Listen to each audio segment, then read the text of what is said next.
anlaşma, dil var vesaire. Şimdi biz bu geçiş yasaları ile ilgili temel iktidarın Cumhur İttifakı'nın temel motivasyonunu bilmiyoruz.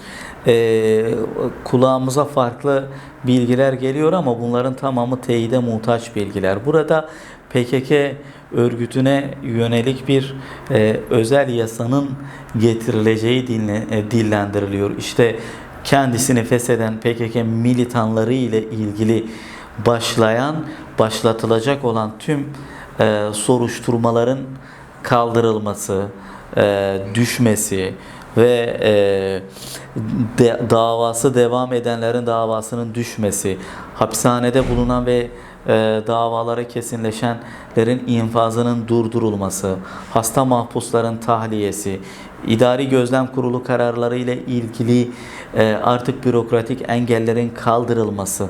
Bunlar aslında geçişle ilgili şu anda atılması gereken ve devletten beklenen adımlar olarak sıralayabiliriz. Tabii bunların zamansal açıdan ne zaman yapılacağını öngörebilmek çok güç. Çünkü devlet içerisinde de parçalı bir bakış açısının var olduğunu görebiliyoruz. Ama şu anda yapılması gereken ilk geçiş yasaları bunlar.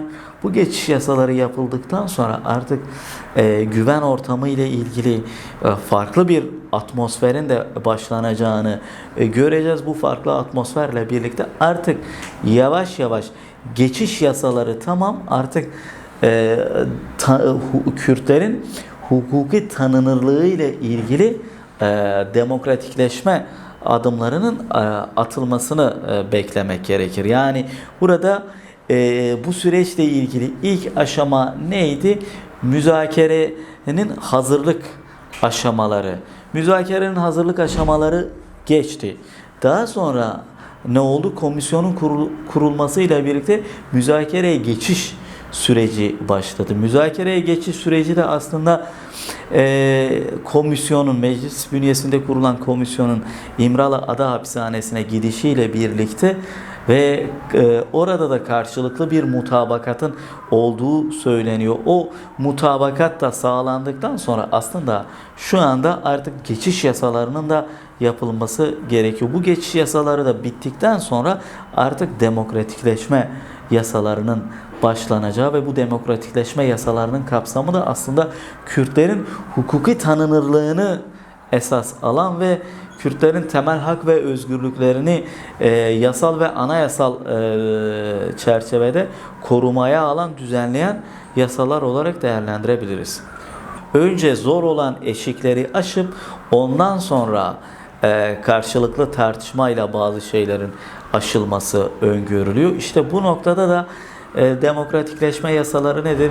Ana dili önündeki engellerin kaldırılmasıdır. İşte kayyumlarla ilgili yasada ki engelin, belediyeler kanunundaki engelin kaldırılmasıdır. İşte demokratik hakların kullanımına dair, yani toplantı ve gösteri yürüyüşleri hakkına dair temel engellerin kaldırılmasıdır. İşte seçim barajının daha demokratik bir çerçeveye, daha demokratik bir noktaya indirilmesidir. Aynı şekilde Avrupa yerel yönetim şartındaki çekingelerin kaldırılması, ana dille ilgili uluslararası sözleşmelerde düzenlenen sözleşmelerdeki çekincelerin kaldırılması, aynı şekilde anayasanın 66. maddesiyle ilgili, yani ilk 4 madde şu an ilk 4 madde tartışmasına gereksiz polemikleri yaratmamak adına 66. maddesindeki vatandaşlık tanımını düzenleyen madde ile ilgili bir dokunuş değerlendirilebilir, düzenlenebilir.